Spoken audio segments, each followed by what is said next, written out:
नमस्कार मित्रांनो, सर्वांचं स्वागत आहे आपल्या यूट्यूब चॅनलवरती. तर आज आपण एका अशा घटनेबद्दल बोलणार आहोत जी वाचताना किंवा ऐकताना मन सुन्न होतं. ही घटना आहे यवतमाळ जिल्ह्यातील कळंब तालुक्यातील दोनोडा या छोट्याशा गावातली.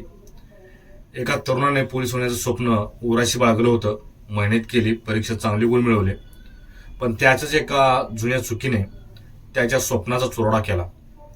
आणि मग त्या चुकीवर पांघरून घालण्यासाठी त्याने आणखीन एक भयंकर पाऊल उचललं. एका निरपराध तरुणाचा जीव घेतला. ही बातमी फक्त एका हत्येची नाही, ही बातमी आहे चुकीच्या निर्णयाची, राग आणि स्वार्थाची, आणि एका क्षणात उद्ध्वस्त झालेल्या दोन कुटुंबांची. तर मित्रांनो, सविस्तर समजून घेऊया नेमकी या मागची पार्श्वभूमी काय आहे.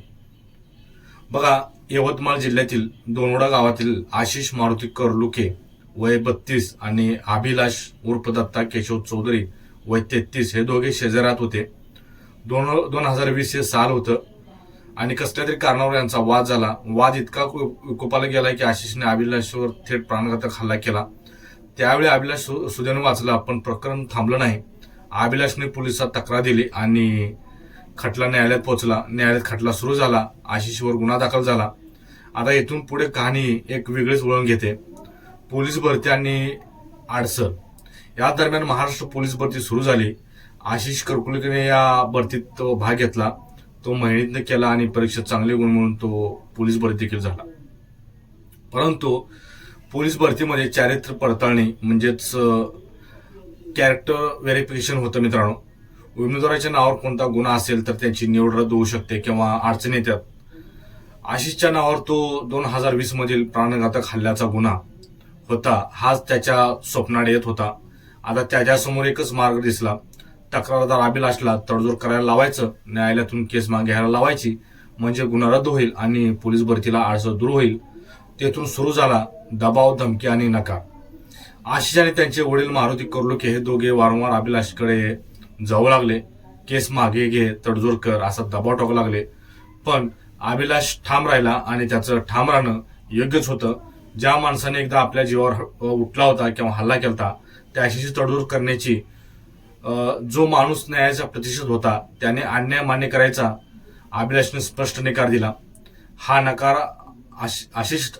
आशिषला सहन झाला नाही.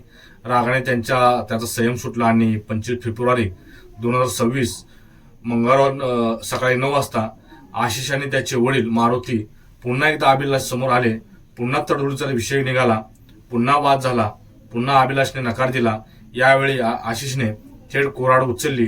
त्याच्या अभिलाषच्या चेहऱ्यावर आणि मानेवर एकदम क्रूरतेने आणि निर्दयीपणाने त्याच्या मानेवरती मारलं आणि त्याचा त्यामध्ये आशिषची मृत्यू झाला. आणि तेथून आशिष हा हत्या करून प्रसार झाला. अभिलाषचे वडील केशव चौधरी यांनी कळंब पोलीस ठाण्यात तक्रार दाखल केली. पोलिसांनी आशिषचे वडील मारुती आणि त्यांना ताब्यात घेतलं. आशिष कर्लुके शोध घेण्यासाठी कळंब पोलीस आणि LCB पथक कामाला लागलेला आहे. सध्या गाव आणि परिसरात शोध मोहीम सुरू झाली. एका क्षणात एका कुटुंबाचा आधार हिरावला गेला आणि दुसऱ्या कुटुंबाने स्वतःच्या हाताने स्वतःच भवितव्य उद्ध्वस्त केलं. या घटनेतून एक बोध घ्यायचा आहे.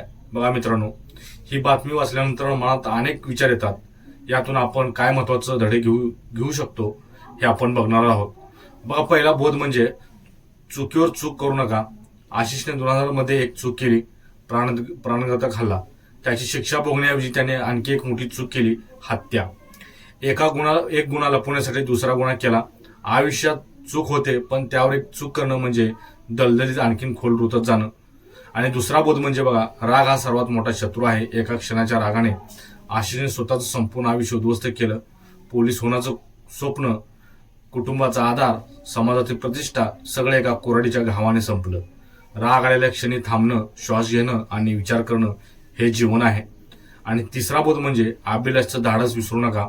अभिलाषने इतका अन्याय सहन केला तरी पण त्यांनी माघारी यातून घेतली नाही. आणि चौथा बोध म्हणजे बघा, गुन्ह्यातून सुटका पैशाने किंवा दबावाने नाही. कायदा हा सगळ्यासाठी सारखा आहे. तडजोड म्हणजे न्याय नाही. जर तुम्ही खरोखर निर्दोष असाल तर न्यायालयात लढा, पण जर चुकीचं केलं असेल तर शिक्षा भोगणं योग्य आहे. त्यातूनच माणूस सुधारतो. पाचवा बोध म्हणजे पालकांनी मुलांना योग्य मार्ग दाखवावा. या प्रकरणात मारुती कर्लुके म्हणजे आशिषचे वडील सहभागी होते. मुलाच्या चुकांना पाठीशी घालणं म्हणजे त्याच्यावर प्रेम नाही, तर त्याला अविनाशकडे ढकलणं आहे. पालकांनी मुलांना कायद्याच्या चौकटीत राहायला शिकवणं गरजेचं आहे. मित्रांनो, दोनोडाची ही घटना आपल्याला खूप काही शिकवून जाते. एक तरुण पोलीस होण्याच्या स्वप्नासाठी झटत होता. हे चांगलं होतं, पण त्याने निवडलेला मार्ग चुकीचा होता आणि त्या चुकीची किंमत दोन कुटुंबांना द्यावी लागली. अभिलाष चौधरी यांना श्रद्धांजली. त्याने आयुष्याच्या शेवटापर्यंत न्यायासाठी लढला. परंतु आपण सगळ्यांनी एक गोष्ट लक्षात ठेवूया, राग, भीती आणि स्वार्थ या 3 गोष्टी माणसाला संपवतात. संयम आणि न्याय, धाडस या 3 गोष्टी माणसाला जगवतात. तर बघा मित्रांनो, पोलीस भरती करताय, परंतु इतक्या टोकाची भूमिका घेऊ नका की कुणाचं तर आयुष्य संपल आणि तुमच्या रागावरती ताबा ठेवा. जेणेकरून पोलीस भरती झाल्यानंतर तुम्ही ज्यावेळेस पोलीस व्हेरिफिकेशन होतं त्यावेळेस तुम्हाला कुठल्याही म्हणजे गुन्ह्यामुळे तुम्ही मागं सराल. तुम्हाला माहिती असेल, पोलीस भरती झाल्यानंतर काही लोक तुमच्यासोबत मुद्दामून भांडणं करतात किंवा खोटे गुन्हे दाखल करतात. अशा लोकांपासून लांब राहावा आणि जी पोलीस भरती स्वप्न आहे ते पूर्ण करा. मित्रांनो, इतकाच व्हिडिओ होता. व्हिडिओ आवडल्यास नक्कीच आपल्या चॅनलला सबस्क्राईब करून घ्या.